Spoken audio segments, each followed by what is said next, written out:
Fancy. Do it again. One more time. Me and my friend sitting at the desk of Fancy Bread. Come on down and do it again. Una vez más. Welcome, everybody. Welcome to FancyBread. I'm Adrian. I'm Ed. And today's shift, we'll discuss... Dislocated your shoulder. There you go. Okay. And on today's shift, we're discussing the cold and the toxic, among some other topics as well. Chapter marks will be below. Make sure to comment, like, share, and subscribe. It really does help the show. But before we go and do that, pre-shift notes! Today, February 3rd, 2026, we got some things that might be coming your way in the month of February. Starting with February 8th, 2026, this coming Sunday, it is Super Bowl. And the question that I have for you is, are you working Super Bowl Sunday? And if you're not, are you watching the game? And what are you eating? I will not be working Super Bowl Sunday. Neither will I. I wanted the Rams to go to the Super Bowl, but they didn't go. So I guess I have to root for the Seahawks now. So let's go Seahawks. Do you have any plans as to what you're going to be eating that day? Did you already make your reservations, or did you already No. schedule what you're going to get? No. I did. What? You made reservations for food? No. I already put in my order for the food that I'm going to be getting on Sunday. I know. I already made my pizza order for Sunday. I know what's going on. Yeah. Oh yes, and I requested it off, even though I usually work Sundays. But this is the slowest Sunday of the year. If you don't have a TV in your restaurant, it's gone. So that's why I'm giving you this little pre-shift note, because if you have yet to kind of make that adjustment, maybe request that day off, you may still have time. If not, well. So you're watching this. Luck is on their side. So you're watching the Super Bowl this year. I have no idea who's playing the game. It's the Patriots and the Seahawks. There you go. Patriots are from New England.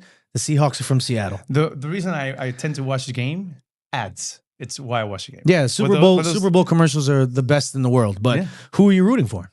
None of the ads. I just want to have a good game. Who do you want to win? I'm watching the game for two things. Number one, ads, because I studied graphic design, so I like to kind of like talk with my friends and discuss the different ads that they did, which one was more effective, which one was not, how that train changes. That's what I really care about. I'm the kind of guy that when the game is playing, I'm just walking around, talking and having fun. And when the ads are on, I'm like, shut up, ads are here. That's me. And also Super Bowl ads. And also, you gotta get credit where credit's due, baby. Bad Bunny is gonna be performing on the halftime show, and as a Puerto Rican, I do have the obligation to, be there and represent. So, I'm putting some good bets down. You got to put them parlays, baby. Going for the Seahawks. I think Kenneth Walker is going to be the MVP. You heard it here. Let's see what happens. Hey, not Jasmine. To all managers out there, if you're seeing your employees on Sunday on their phones because they're checking their parlays, so just leave them alone. This night, who cares? If you don't have a TV, don't worry about Walker. That. Other little side notes that are things that you might want to be preparing for the rest of the month. I did mention this before. February 11th to the 15th, we have boat show, so expect a lot of traffic, especially in the areas of Miami Beach, around the Fontainebleau. That's where most of the congestion is going to be. For Saturday, February 14th, we have Valentine's Day, so it's going to be crazy. Saturday. And then finally, February 19th to the 22nd, we have Food and Wine Fest. So again, a lot of traffic, a lot of congestion on the beach. Make sure you prepare for that. Now, a couple of little show notes. Tidbits. Yes. We are currently doing one live show every week. That's going to be our live pre-shift. That can change. We try to do them every Tuesday, but every now and then we might have a guest and we might try to change them. So next week, we might be doing it on Friday. Just stick to our social media, especially on Instagram, so that you can know when we're going to be doing those. Stay tuned. Yes. Product tasting the week after. We're going to have a fresh product that we're going to be tasting. We have a guest that's also going to be working with that alongside of us. So we have a little product tasting. Check that out. And then finally, we're going out to you on the last week of February. We're actually stepping out of our little table here and going to the restaurants to talk to you, whether you're a manager, a chef, etc. Let us know, because our spots are getting filled up really quick. Mm-hmm. Sir, you want to mention any little pre-shift notes before we start? No. I don't like pre-shift. All right, perfect. Now I hope that everybody is here. Let's start the show. And first, we want to talk about the cold. Now, sir, speaking of the cold, I want to give a little weather update. On February 1st, 2026, we had the record low of currently in Miami for that particular date, which was 35 degrees. Do you happen to know what the coldest it has ever been in Miami? 17 degrees. It's 28 in 1940 and in 1947. So we're pretty kind of close. Currently, we just came out of what was the coldest part of the winter, which we had lows of 30s, 40s, 50s. And during the day, we had those 50 to 60s. It was really chilly. However, as the rest of the month goes, we should be towards the end of February, expecting those 70, low 60s during the day. And at night, that'll be around the 60s and 50s. So something to look forward to. Back to you in the studio. Yeah. You're a fucking However, meteorologist all of a sudden. Well, I mean, it's important to let people know where your jacket's, because unfortunately I got a little bit of sick, and I want to talk about how you can prepare for these situations. You're sick right now? I am a little bit sick, and we'll talk about why that is. For number one, things that we can do during this time that is cold, and also prepare yourselves for the next year. Number one is thermals. I personally like to wear some thermals underneath my uniform.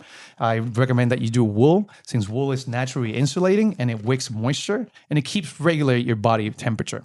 Now, if you think that is a little bit uncomfortable to you or too warm, then maybe you can try something like silk. This is going to be a little bit lighter in weight and smoother. However, it won't be as warm. Yeah. So I try to, depending on what you like, you might want to use those. If it's 70 and under, I try to use, if it's around 60 to 70, I try to use my silk. If it's under that, I try to use wool.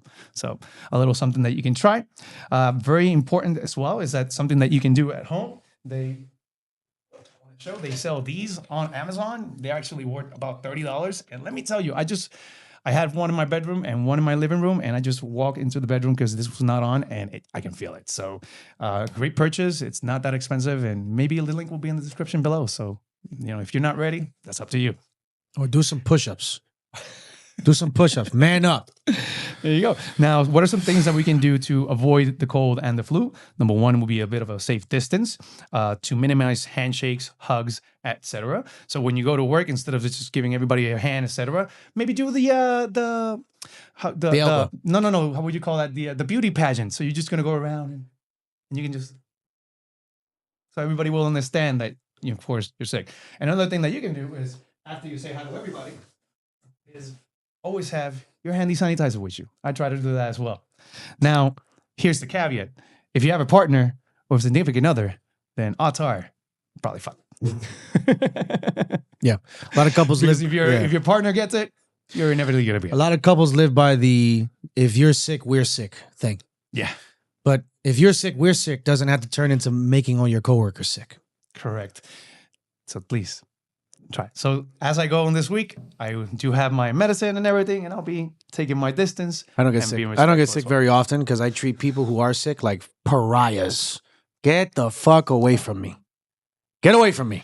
And that is actually the best remedy. That's Edwin's tip to not getting sick. If someone is sick, you look at them from a safe distance and you say, stay the fuck away from me. You give them the cold shoulder and be like, eh.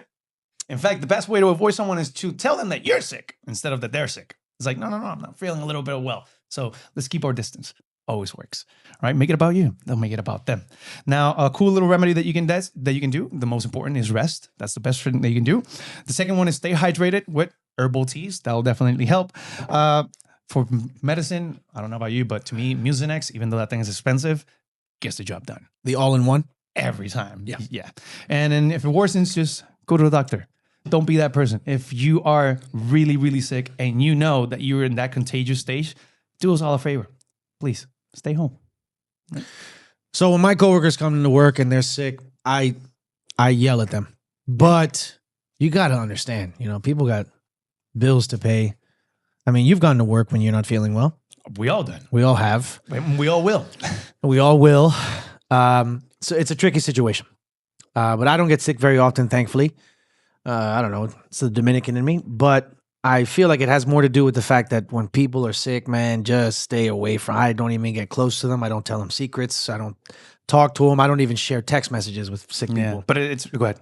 just stay away. Yeah, it's often really hard as well because when you work in a restaurant and it's really cold, everyone's going to want to actually wait inside because it's the only place that they can keep themselves warm. Like we had a crazy Saturday this week and it was ridiculously packed. Yeah. And everybody was there. It's, that's why restaurants can be the worst or the best petri dish depending on your situation that you're trying to get into. Our restaurant has no windows. It has no circulation. It's packed. It's a little loud. You have to get close to people's faces to talk to them. Mm-hmm. I've never gotten more sick in my life than I have at our job. Absolutely. Yeah. So, I mean, it's understandable, but when I'm sick and I feel really, really bad, I stay home. Yeah. It's the best thing you can do. And I wish our customers did that. I had a guest the other day that I had to get terribly close to, and this servester just, can you? Yeah. I know I've spit. I know I've spit. I don't know. I know I've spit. I know I spit on people's faces. I'm a little bit of a spitter. I'm not gonna lie. A little bit of a spitter. I'm a little bit. I'm a little bit of a spitter. I don't know. Whatever. It is what it is. Lise, you want to jump in here first? Yeah. So I wanted to ask you. Yes.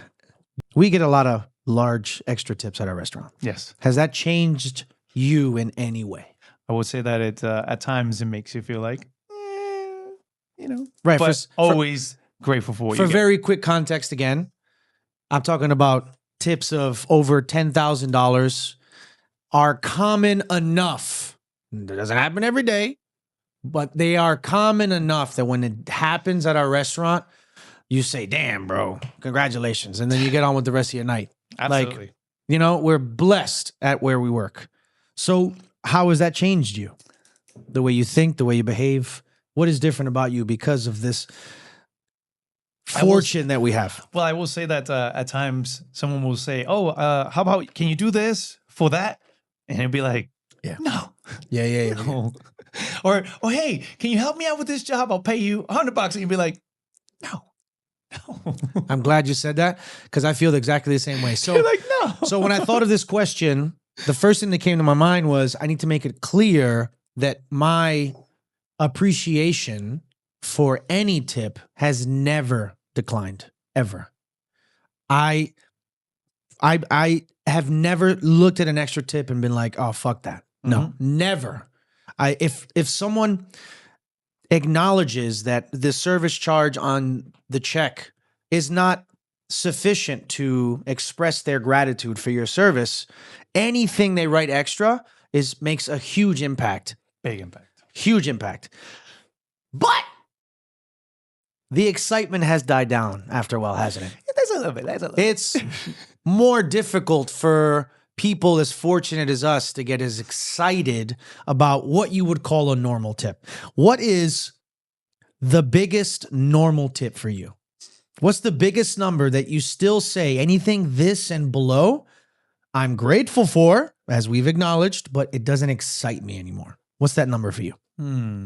It's no, I don't necessarily have one. I got one. Because I got one. Nowadays, like you said, things are tight here and there. So getting those 20s from certain tables, that those little 20s are like, thank you. I know that was extra. Yeah, it's all relative. Even those, amazing. I know, thank you. So, but when you get that 100, you're like, yes, From there, or lately 50s, and those are very nice as well. Like 50s, like 50s are appreciated. Those add up really nicely. So 50s are appreciated. Now, I will say this with no disclaimer. For me, it's $100 and below. Anything less than $100, it doesn't really tickle me anymore. It doesn't. It doesn't tickle me anymore. And I agree with you. We're on the same page. True. With the extras attached to this, which for the record, you tend to work with larger tables. I tend to work with smaller tables as well. So that's why the 20s are a little bit more acceptable when it's a two-top than when you have a table of 10, 20 people, 15 people, and they're like giving you $20. So right. I mean, we already gave the appreciation disclaimer, so I don't even think we have to say it anymore. Got it. But that being said, anything $100 and below doesn't excite me anymore. It's just the nature of the biz, bro. It's where we are. But I agree with you with the extras attached to that. Yeah. And the extras attached are honestly a lot of fun. What this skewed reality of extra tips has created for me is like my zero bullshit acceptance. Like, I'll give you an example. Used to have a dessert, and that dessert changed to include something else. And together, it was much more expensive. But we couldn't offer this dessert by itself anymore, even though we used to. So this guy comes in, he's like, yo, I want the dessert. I'm like, well, the dessert is still here, but it's a little different because it includes something else and it's much more expensive now. No, I don't want that extra thing. I just want the original dessert. I said, I hear you, big boy, but I don't make the rules. We do it this way now. And he was like, nah, there's no way now. You bullshit me. I was like, I'm being honest with you. Then he was like, listen, I'll give you $200 if you give me that cake just by itself. And I looked at this guy and I said, $200 is not worth me getting in trouble for. It's not worth me getting yelled at for $200. And you could tell by the way he offered it that this was like his it was in his quiver. It was like he let it loose. He was like, I'm gonna knock him out with this one. I was like, nah, not really. $200 is not worth me getting in trouble over. Now, if you had said, I'm gonna give you $200 cash 10 years ago, right? When I was making $50,000 a year, I would have been like, yeah. Okay, whatever. I'll take a write-up. Yeah. I'll take a write-up for $200. Why not? But now, no. We are blessed enough and fortunate enough, and if we work well enough, which we all do, we're cruising down the street of possible big tips every single night. So it wasn't worth it. And I thought to myself, I was like, yo, okay, I'll give you another example. Have you ever taken a Zelle payment from somebody? I have. No, not a Zelle tip. Oh. You pay for someone's check because they having card issues. And they sell you the check amount and then whatever. Yeah. You've done that before. Yeah. Okay, so I had a guy's check who was like $1,200, give or take, a couple of bucks here and there. He was like, he tried to pay for 20 minutes, and the guy was real cool. I think this is what allowed me to open up my mind to doing this. Yeah, real cool dude, but whatever. Yeah, it's not working. His cards weren't working. We said about it last week. If you don't call you back before, you're gonna have to call His cards weren't working, and it took too long, and he had to go. So he was like, "Listen, man." He pulled me aside. He was like, "Yo, can you pay for me, and I'll Zelle you right now?" Yeah. I was like, "All right, how much you gonna Zelle me?" He was like, "Oh, I was like, how much you gonna Zelle me?" Yeah. He was like, "I'll Zelle you $1,400." I was like, "No." I was like, "You Zelle me $2,000, and I'll do this for you." You see what I mean? Yeah. I'm in a different zone. Yeah. I'm in a different zone. You want me to do this for you? You got to pay me for it. Yeah. Right? So that's really the only way it's changed me, because I've never really been greedy. I've never been like, I'm a shark, but I'm like, I don't bite unnecessarily. You know what I mean? I don't get so much shit for this one. I don't bite unnecessarily. What, for the Zelle? Come on, man. So yeah, it's like if you're going to do something wrong, you got to do it right. It's as simple as that. You're not going to get me in trouble for $200. But if you're flirting with 800, 1,000, I'll take a write-up for $1,000. I'll take a write-up for $1,000. But you got to keep it real with people, because we deal with animals. We deal with wild animals in this business. There you go. And you want to be a fucking lion tamer, you got to fucking you know what I mean? Big difference from doing what you're doing and being toxic, by the way, which is where we're going.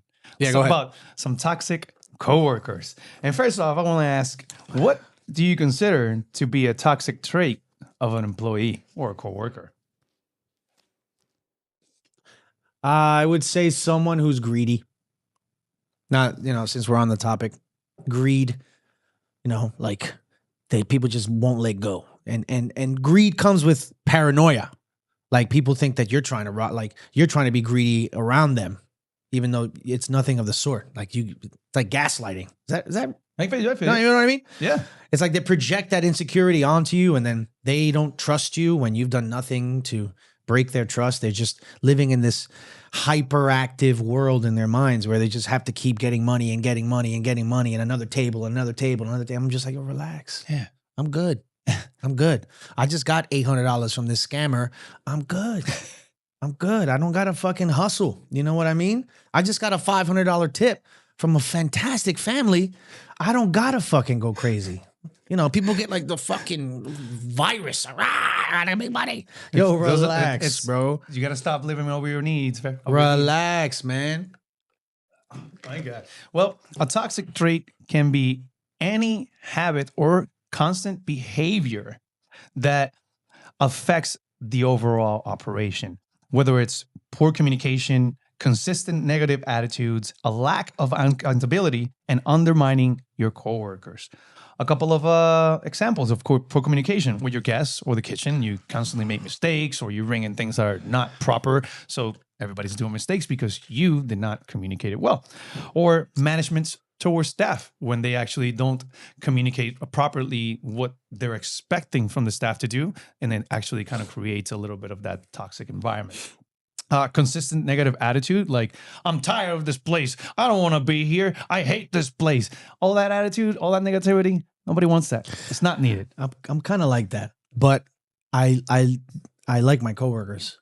So I'd be like, man, tired of this fucking place. And that's okay. But I say that as like I'm hugging my coworker and we're making fun of it together. Actually, so I want to, since you mentioned that, I want to talk about two things. One, superficial complaints, and the other one's an official complaint. So a superficial complaint is like, like you said, it's just complaining about, having jokes and all that. I have a coworker that says, I'm the first one to bitch about something, but it doesn't necessarily mean that I don't like where I'm at. And that's okay, because they're superficial things like that, like complaining about, taking that last table, but you're still going to take that last table because that is your responsibility, for example. That's right? called bitching. Exactly. So bitching is one thing. Too We much all of it bitch. We can all- lead to toxicity. we all bitch, But man. just a little amount of it, We all that bitch, is man. okay. We all Now, bitch. an official complaint is that you can say, we're understaffed in X area or department, and we're not delivering as expected. That is an actual appropriate complaint, right? All right. Now, going into also lack of accountability is when someone says, that's not my job, right?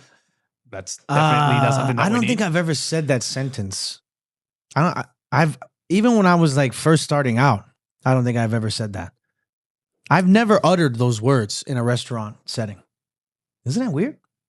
That's good, man. Respect. Hey, I'm glad you feel that way.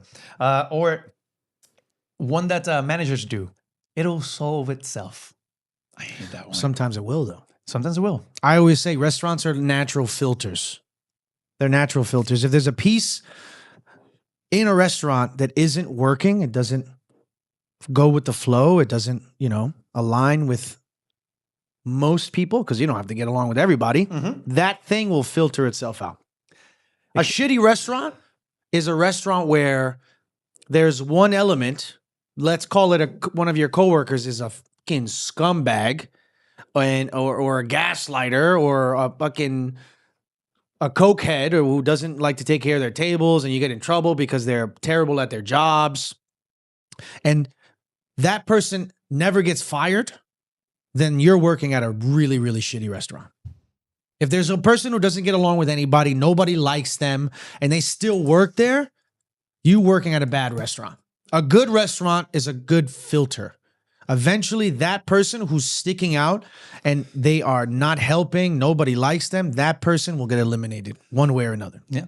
Now, this last one, which can lead to toxic behavior, it's also one of those things that servers or front of the house does that kind of helps filter that out. And that's undermining your coworkers, which is either whether you withhold important information or spread comments about that coworker's performance. Yeah. Now, that one per se, yes, can consider it as a toxic, but in many restaurants, it's actually how things are handled. Because let's talk about how to handle a toxic coworker. You got to clock out and throw hands. Off the clock, out of the building. You got to clock out and throw hands. Listen, you've never threatened a coworker with violence? You have. Come on, Mr. Sunshine. You have. I think. Not proud of it. I'm telling you. I think who said this? Mike Tyson. Somebody who's known for violence in a professional setting said the world would be a nicer place if people were afraid to get punched in the face. Correct. I have told a coworker, "Yo, let's clock out and let's go outside right now." Because I mean, and this is like a boiling point. This is when like it goes too far. But sometimes sometimes people have to get punched in the face, bro. Either professionally, philosophically, metaphorically, or literally. Sometimes, you can't finesse a bull. You got to grab that shit by the horns and fucking olay that motherfucker. You know what I mean? Man, that felt very vivid because you mentioned that and it reminded me of what I said to someone. Said, why don't we clock out and we discussed it a couple of blocks down the way. And it's like, why a couple blocks down the way? Because only one of us is going to come back, you know. And I want to make sure that what happens those couple of those blocks out of the way doesn't come back to hunt us here. Yeah. So yeah. man, that was tough. I'm always smiling and I got my hair combed, but I'll knock you out. Is that what you said to that motherfucker? No, God damn it. It's like, it was too much. It was too much. It was too much. Don't let the goatee and the smile fool you. I'll elbow you, bro. Listen, we will go out and one of us will come back. Either you come back or I'll come back. That's it. So how to handle a toxic coworker? Well, number one, you talk to them. And I know this sounds hard. I don't think that's bad. It's hard, but you want to talk to them. It's doable. It's very doable. You go to that person and you can be like, hey, notice you're slipping a little bit. Is everything okay? Okay. When does that person commit a crime big enough that you no longer make that effort? What crime is big enough where you say, you know what, fuck this person. I don't want to help them anymore. In my case, after I talk to them and I offer to help. Yeah. If those things don't work, then there's other ways. Then you cast them out. With it. They're cast out. Mm-hmm. But usually the first thing you want to do is you want to try to talk to that person and as diplomatic as you can. Hey, I noticed you're slipping a little bit. What's going on? It feels good. It feels good to remedy those things. Yeah. It's a good warm feeling. Yeah. I'd rather speak to someone, get to the bottom of what's going on, see how I can help. I mean, if I know this person. Yeah. If this person is like not part of my this is my coworker, then fuck them. Yeah. But if there's a coworker of mine who's like real, and I'm not talking about like, everyone has ups and downs. Everyone has bad days. I'm talking about, they're in the doghouse with me. Mm-hmm. The idea of bringing them back and then resolving things is a great feeling. Yeah. But yep. My deal breaker is if they have spoken like ill of me. Ooh. If I find out that they are talking bad about me, then it's either let's clock out and get off the property, or it's fuck them. 3 blocks away, so you're out of the or zone. it's forget about them, because I don't like, nobody's perfect, man. Yeah. Everyone has ups and downs. One of the things I take pride in is I put a lot of effort into not talking about my coworkers behind their backs. Mm-hmm. I put a lot of effort into it because it means that when people realize that, they can understand that if they want to tell me something, they want to confide in me with something, they know they can confide in me in something. You know what I mean? Of course. I hate talking about people behind their backs. I'm too confrontational for that. Yeah. I love confrontation. So I don't shy away from it. Yeah. So I don't like talking about people behind their backs. Well, here's where things start getting a little funny. Because after you make the approach to talk to this person and say, hey, again, what's going on? And perhaps even after you say, hey, how can I help? Is there anything that we can do to improve that? Yada, yada. If that doesn't happen, then the appropriate thing to do, which is not what is done. I want to be clear about that. The appropriate thing to do would be to discuss that with a supervisor or management. However, this is not what is done in almost any restaurant. That's tough. Let's be real. That's tough. Let's you be real. real. What's tough about that, bro? It's done in some, but let's be real. In most restaurants, it is not done. Now, what usually happens because that is not done? Hold on. 2 things happen. You want to hold on? Go for it. Because you say I always talk about managers, but I have a question. Hold on, we're going to talk about managers as well after this. First, we'll talk about coworkers, and then what about managers can do. But go for it. Okay, so then I'll wait for that. Go ahead. So usually something that actually tends to happen at work are 2 things, depending on who you are. Number 1, alienating, which you already mentioned. It's like, listen, this person is dead to me. You don't even say hi to this person, nothing. You're like, done. We've already tried it. You're done. Okay. And the other one that tends to happen, bullying. It happens constantly. What, like you can't finesse a bull? Like going back to bull, right? Like bull? No, more like bullying, because let's say that bullying or bullying? Bullying. Oh, thank you. Bullying. Thank you. So let's say someone's always late, right? Or let's say that someone's just never there, or calls out, or whatever the reason is. So at that point, we'll start saying, let's call this person Johnny, for example, right? And we'll say, oh, I'm sorry, I did a Johnny today. And the whole point is that we're bringing out the fact that I'm being as responsible, but not as irresponsible as someone else. And that is the one thing that a lot of people will do to make sure that managers understand this instrument needs some fine tuning, and it is your responsibility to do something about it. I understand that what we're doing, it is not appropriate, but what you're doing or lacking of doing, it's actually affecting us a lot more. Now let's talk about what management can do or should do. I have a question. When encountering a toxic employee. Go ahead. I have a question for managers. Yes. How do you really feel when people come to you, when employees come to you and give you complaints about another employee? They absolutely hate it. I would say a good manager, even a good manager, would, be sympathetic. Yes, I understand. I'll get right on that. But I feel confident in saying that there's not a single manager that hears another employee complain about another employee and not think, you're a fucking tattletale, bro. You're a little tattletale. It is. You're a little snitch. You couldn't resolve this shit on your own. You couldn't talk like adults. Hey, I have an issue with you. Well, you have to come to me in the PDR to the office. I got to deal with you fucking servers and bartenders all night. And the one moment I have to have the only benefit I have in this job, my manager meal, because I don't get paid a lot of fucking money. I'm eating my fucking filet. It's already kind of cold because it's been on the pass for fucking 25 minutes because I didn't have time to get to it because I had to deal with some administrative bullshit, some trivial thing. Or you. Yeah. And I'm finally away from the floor. I'm eating in peace, and you gotta come in here because Tom. Because Johnny is because Tom came 7 minutes late and he clocked in 10 minutes late, and you feel like he's abusing the pool. Grow the fuck up, man. Let's start a GoFundMe to supplement manager. Restaurant managers are like teachers. They don't get paid enough for the shit they do. That's why we're not managers. I don't know about you. That's why I'm not a manager. I'm not a manager. Too expensive. I'm not a manager, man, because they work way too hard and they don't get paid enough. Now, what are some things that managers could do to deal with toxic employees? I'm going to start with one. Give me some context. One of them. Give me an example. Of course, I'm going to give you one. One of them is hire slow, fire quick.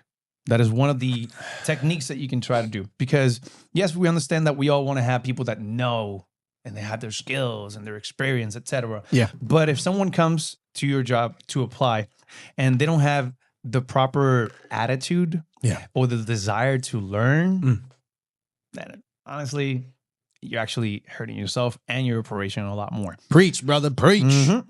And a little tip on that is that when you hire someone to a restaurant, don't hire just one. Try to hire 2 or 3.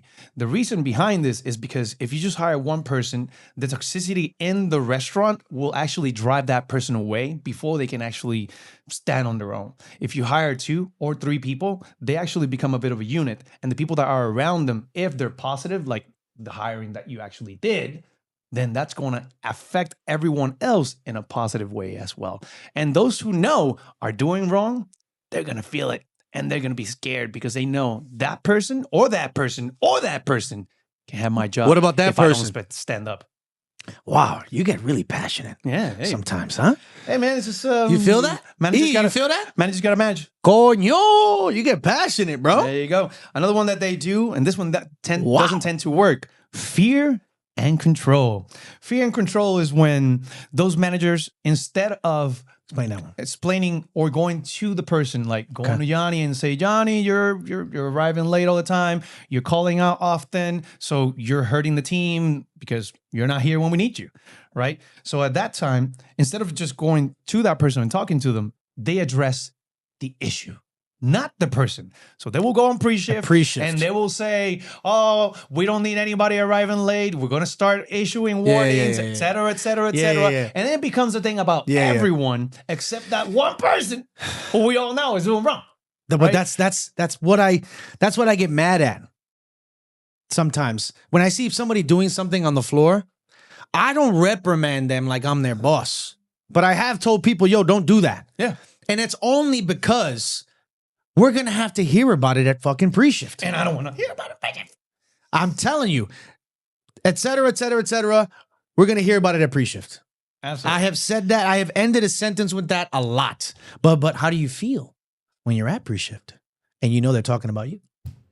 Ooh, that's different and difficult. You know, I had this manager that every time he would do pre-shift, he would always look at me. And one time I said to him, why are you always looking at me? You know I don't do any of these things wrong. So he said, I thought you had the emotional maturity to understand that it is not you. And I said, yeah, but the people that need to understand that it's them don't understand or think that it's them.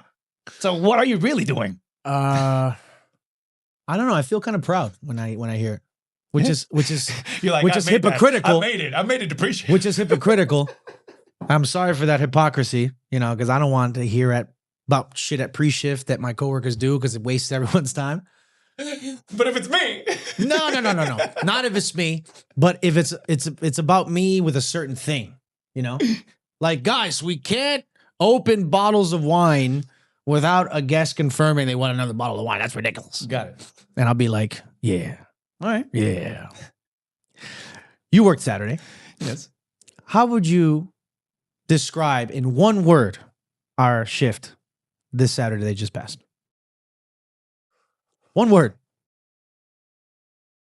Tight. I like that. I was going to say war.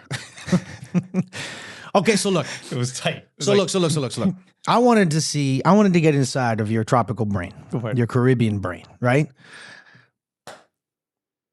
So Saturday was tight. It was a war on my restaurant floor. Packed as all hell, people waiting to sit down. It was pandemonium. So everyone knows, hey, what the weeds are. Mm-hmm. The weeds are when you're working in hospitality and you're really busy. Mm-hmm. The analogy comes from you're like in high weeds and you can't see out of them. Mm-hmm. All right? Catcher in the rye ship. Got it. So Saturday I wasn't in the weeds on Saturday. Mm-hmm. I was a fucking POW behind enemy lines on Saturday, okay? When you're in the weeds, I thought about this. You're in the weeds, you're like an airline, you're like a fighter pilot. And midway through your flight, your fucking instruments go bad and you hear alarms blaring or you're like, okay, like we're fighter pilots and like we're a pair. So you're Goose and I'm Maverick. Yeah. Don't take it personally. Yeah. Right? So when you're in the weeds, we're like in combat, right? You're my serving assistant and I'm the server. For example, you got to spot the enemies. Oh, there's an enemy here. Then I go, okay, phew. Then I do the Maverick thing and I shoot him. That's us in the weeds as a team. As a team, we're in the weeds. You're my serving assistant. We're fucking Maverick and Goose, and we're getting through the shit. Top Gun. Yeah. Saturday was not like that. Saturday was my plane crashed behind enemy lines, and I was a POW. And I escaped from the fucking POW camp, and I was in the middle of the woods. Not the weeds, the fucking jungle with nothing in the middle of the night. Maybe I had a machete that I stole from one of the guards. That's it. Listen to this. Saturday night, my serving assistant, gone. Not because he's bad, but because it always happens. You're super busy. Your managers will grab bussers or serving assistants and be like, yo, I need you to go pick up a chair. I need you to go get a table. I need you to do something off the floor. And physically, it's impossible to get anywhere. So, you know, we don't have earpieces. So if I don't see you, you don't exist. It's as simple as that, right? It was just me and my pen and my fucking server pad, right? Against everybody. Against everybody. So in that situation, what do you do? What do you do? This isn't just in the weeds because my bar was getting fucking demolished. Drinks were taking 25, 30 minutes to come out. Kitchen in the shit. Couldn't move. Couldn't get to a computer. It took, my restaurant's like 3,000 square feet, right? From one end to another should take 5 seconds. A 5-second trip on Saturday would take you 2 minutes. You couldn't move anywhere. So what do you do? How do you hack your way through the forest and get back to friendly people? You let it ride one step at a time. Take a deep breath. Just keep going. Dude. You know what my magic my magic wand is? You know what my machete is in the forest during those moments? What is it? Prosecco. Prosecco is my fucking get out of jail card. Prosecco, I have poured so much Prosecco in those situations, you have no idea. On Saturday, I used 3 bottles of Prosecco for my station. 3. And that took people from fuck to fuck. Fuck. You know what I mean? You gotta drink something. Absolutely. That's why it's important for every restaurant to also have some sort of shots, house made, that you can always delegate to those situations. It actually costs you a lot less than champagne. Or if champagne is your weapon of choice, then do that as well. But it's important that you have something in order for you to pick up the slack. I tell people, I mean, you've told people, yo, drinks are going to take a long time, or you should order a bottle of liquor or something. When it got really bad, I told people, let's not, you're not going to order cocktails. You're going to order some wine or a bottle of wine, because otherwise it's going to take too long. When it got really bad, when I was hacking away in the fucking forest in the jungle, that's what I would tell people. Then you got to be honest with them. At least you were honest. That's it. Yeah, so they know. If you order cocktails, it's going to take an awful long time. And that's what you want to do? That's it. And you decided that route yourself. And you keep hacking and you keep hacking and you keep hacking. And then eventually you'll get to a river, you wipe off in the river, and then you cross the river, and then you keep hacking and hacking and hacking and hacking and hacking. You hear animals in the forest and shit. And then you keep hacking and hacking and hacking. And then you get there. To me, the best the best image that describes what being on the weed is that image of Rambo where he's like,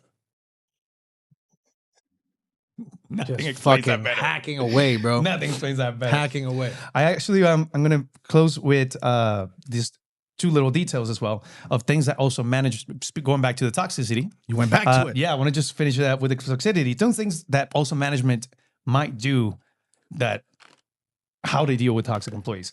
Number 1, they also alienate the staff as well. They will give you the worst sections. They will give you the worst days. They will give you the cold shoulder. And that's kind of like an indication of you're not kind of welcome here. It's to insist of you doing the deed yourself. Because did you know that, for example, for arriving late, you know how many times you have to arrive late in order for somebody to fire you? 7. 12. It needs to be justified as well. So it's like, for arriving late, it's not going to happen. You know what I learned is that if you're not being discriminated against for some special requirement, or you're not being discriminated based on, the classic things, age, sex, religion, that if those things are in place, work doesn't have to be fair. Like going to HR and saying, I'm being treated unfairly, and it's not a violation against any of those things, like HR doesn't have to do anything. First of all, HR is not your friend. I don't know if people know this. They're not there for you. HR protects the company. Correct. That's another thing for another day. But yeah, so work doesn't have to be fair. So that alienation tactic is a real tactic. Yeah. But if you're an employee who's getting alienated against, it really means you fucked up. It really means nobody likes you. Yeah. And if nobody likes you, no one's going to dislike you for being a good employee, a good friend, a good coworker, a big seller. So if you're getting alienated, you probably don't possess any of those. So it's your own fault. So it's time to step it up. And the last thing that managers will do, which is the one that they do the most. Yeah. Nothing. You said it. They will listen to you and they'll say, we'll get right on it. You said it. That's all they'll do. Go right back down to eating their lukewarm filet and side. Exactly. So I took care of these viejitos. Go for it. These 3 elderly couples. They were from Knoxville, Tennessee. Super sweet people. We spoke, we bonded, there was rapport. The guy was married to his wife for 38 years. Damn. 38 fucking years married to somebody. Crazy. Right? And at the end, the guy goes, do you have a business card or something? I was like, no, I don't. I was like, but what do you need? You need me to help you with reservations? He was like, no, I want to send you something. And I was like, he's going to sell me a little something. Okay. So I was like, I went away and that kind of ended. Mm-hmm. And then at the end, he was like, well, the reason I wanted your information is because I wanted you to see this. And what he showed me was an Amazon checklist of a book. Mm-hmm. And he was like, you seem like a wonderful young man, and I see greatness in you, and I think this book's going to help. He went into he spieled the book Beautiful. He sold it. He sold me on the book. He was like, read it now. And trust me, read it again in 20 years. It's going to change based on your life experiences. I was like, and I'm in this new, like, I can't wait to hear the end of this. I'm in this new, like, oh, it's not so bad, bro. It's wholesome, but it's wholesome, I swear. I'm in this, like, whatever. I didn't even think about it. I went home that night and I bought it on Amazon, and it arrives. And it's this book right here. It's called Don't Waste Your Life by John Piper. Don't Waste Your Life by John Piper. So, do you know what this book is about? Don't waste your life. I'll give you 2 bullet points. It's a Christian spiritual guide urging readers to find ultimate joy and purpose in making God's glory known. It's a Christian, like, evangelical book. Okay. So my question to this old man is, what the fuck about my service made you think I needed to focus my life on God? That's my question. What did I do so bad that this fucking guy thinks I need this fucking book? Huh? You need divine intervention, sir. Now listen, this is a hospitality podcast. I've got no issues with anyone's choices, personally, spiritually. Do your thing. I personally am not into, like, dogmatic, like, this is the rule, this is the law, religion. That's not me. We don't have to get into it. Why did this fucking guy recommend this book, bro? Why? Clearly, he did not know where he was or where you stood. Clearly, he probably doesn't know that, what is a good tip. I bet this is a fantastic book. I bet it's a great book. Oh, you haven't read it? I have not read it. Oh, okay. I haven't read it. I read the first 3. Do you plan on? I will. Maybe in a couple of years. I don't know. Not Maybe today. 20 years. Maybe 20 years. I read the first 3 pages and I realized, hey, you know what? It's just not for me. Okay. It's not for me. But the fact that this guy felt so strongly to recommend this to me shook my hand. He told me the whole story of this book while we were shaking hands. We never let go of each other's hands. We were connected. And he told me, you need this. I see greatness in you. I see the whole time he was shaking my hand. And you want to know something? The handshake felt good. It wasn't awkward at all. This guy had great energy. But then, why the fuck did he recommend a Christian spiritual guide? Well, why did he do that? Why don't you let us know? Why do you think that this person gave Ed? Yo, don't waste your life. Okay, hold on. Just objectively, do you think that I'm a good person? Yeah. Now, why the fuck do I need that? Why do I need that? I'm down 14. Can I return this still? Yeah, I'm sure you can. I'm down $14 on this book. Again, John Piper, congratulations. You seem like a talented person. Well, I mean, I think that yes, if it's not for you, it's not for you. But some books actually will add to you. Yes, we've worked 20 years in this industry, but I'm actually reading, that book that everybody's reading. I'm actually the hospitality. You want this? No, I want to actually show this one. Okay.